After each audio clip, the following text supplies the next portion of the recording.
Maintenant, je vais vous demander d'accueillir Maëva Courtois. C'est la fondatrice d'Helios et elle vient nous raconter ce qu'est Helios. À tout de suite.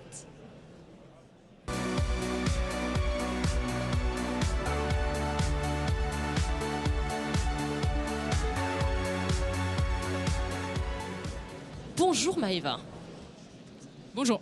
Je t'en prie, prends le temps, installe-toi.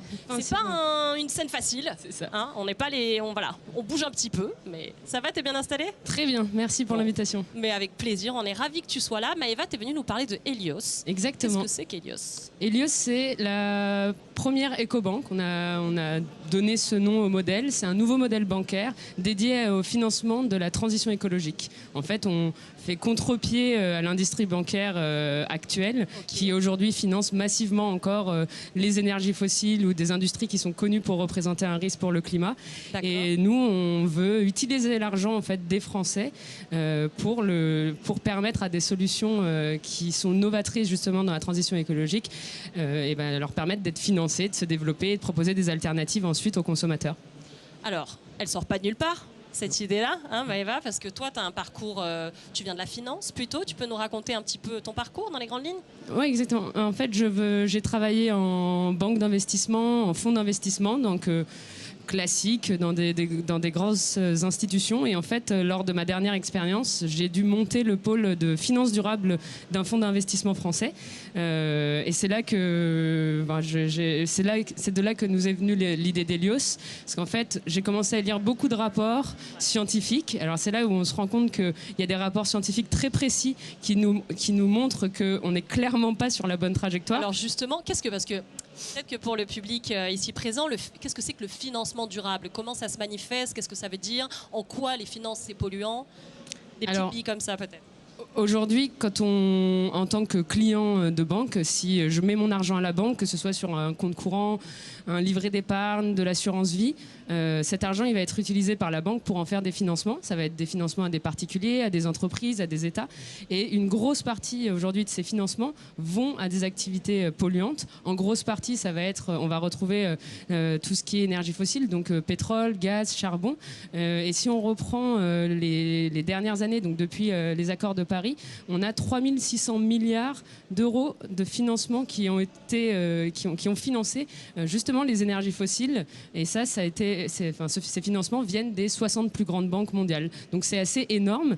Et le chiffre paraît énorme, mais ce qui est intéressant à voir, c'est que la trajectoire de financement ne diminue pas. On continue massivement à investir l'argent en fait des clients vers des projets polluants.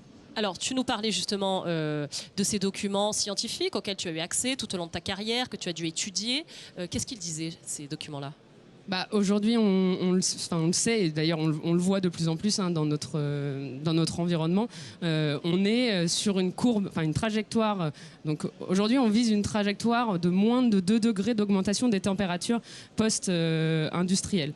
Là, on est actuellement à 1,1 à peu près. Et si on continue sur la trajectoire actuelle, donc sans rien changer, on dépasse largement les 2 degrés. Et donc, dépasser les 2 degrés, ce serait... on serait confronté en fait quelque chose d'assez désastreux, c'est-à-dire augmentation des niveaux de la mer. Il y a des régions du monde qui ne seront plus habitables. Donc c'est assez désastreux. Et ce qui est assez intéressant en fait dans ces rapports, c'est qu'on se rend compte que les estimations ne sont pas théoriques, elles sont très précises. Et on sait très bien qu'on ne va pas du tout dans la bonne direction. Alors justement, qu'est-ce que propose Helios pour lutter contre ça? En fait, on s'est rendu compte que pour que les choses changent dans les prochaines années, et il ne faut pas que les choses changent dans 20 ans, parce que dans 20 ans, finalement, ce sera trop tard. Il faut changer maintenant. Tout à l'heure, voilà. Il y a urgence dans tous les domaines. Ouais. Exactement. Et pour que les choses changent, il faut que les entreprises qui proposent des solutions puissent se développer. Et donc, en fait, tout part de l'argent et finalement, exactement. Et finalement, l'expression l'argent, c'est le nerf de la guerre parle bien à ce niveau-là. Et donc, avec Helios, on veut montrer qu'on peut créer justement une banque qui est dédiée au financement de la transition écologique et que c'est possible d'avoir un modèle qui finance uniquement en fait des boîtes qui vont nous amener vers une société plus bas carbone. Et donc l'idée, tu co-crées Helios en mars 2020. Et elle s'ouvre au public en 2021, en mars 2021. Oui. C'est-à-dire, en quoi ça consiste cette ouverture? Alors, on a lancé les comptes, donc les clients, tout le monde peut ouvrir un compte. Donc, on a commencé avec des comptes courants. On a développé ensuite plusieurs autres produits qui ont été demandés par justement la communauté. On a lancé un compte joint, on a lancé un compte jeune, on a lancé un livret d'épargne. Et le but, c'est justement de pouvoir remplacer totalement. Et c'est en passe, en tout cas, il y a pas mal. Aujourd'hui, tu as une communauté de 50 000 personnes, c'est 40 millions d'euros de transactions sur ces comptes en un an. Oui. Donc et près d'1 million d'euros investis en faveur de la transition écologique. 6 maintenant. 6, bravo, bravo. Et en avril 2022, vous avez levé 9 millions d'euros pour développer justement votre offre et renforcer vos équipes. C'est quoi l'avenir alors pour Helios maintenant? Alors, on a commencé, on voit ça un peu comme la pyramide des besoins, on va dire. Le premier besoin, finalement, c'est de pouvoir payer, d'avoir de l'argent disponible. Oui. Le second besoin, c'est... exactement, donc ça, on y répond avec du compte courant. Le deuxième besoin, c'est de pouvoir épargner, pouvoir mettre de l'argent de côté, mais pouvoir récupérer cet argent de façon rapide et donc que ce soit liquide. Et le troisième besoin, ça va être d'investir. Donc pour le client, ça va être d'avoir du rendement, potentiellement du rendement important via des investissements. Et donc là, aujourd'hui, on remplit le compte courant, compte joint et livret d'épargne. Et demain, on proposera une solution d'investissement.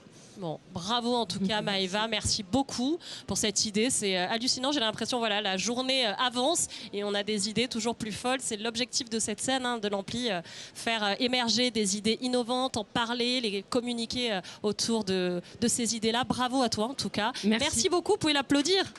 C'est une très belle idée, un beau projet et puis longue vie à Helios alors. Merci, à très vite.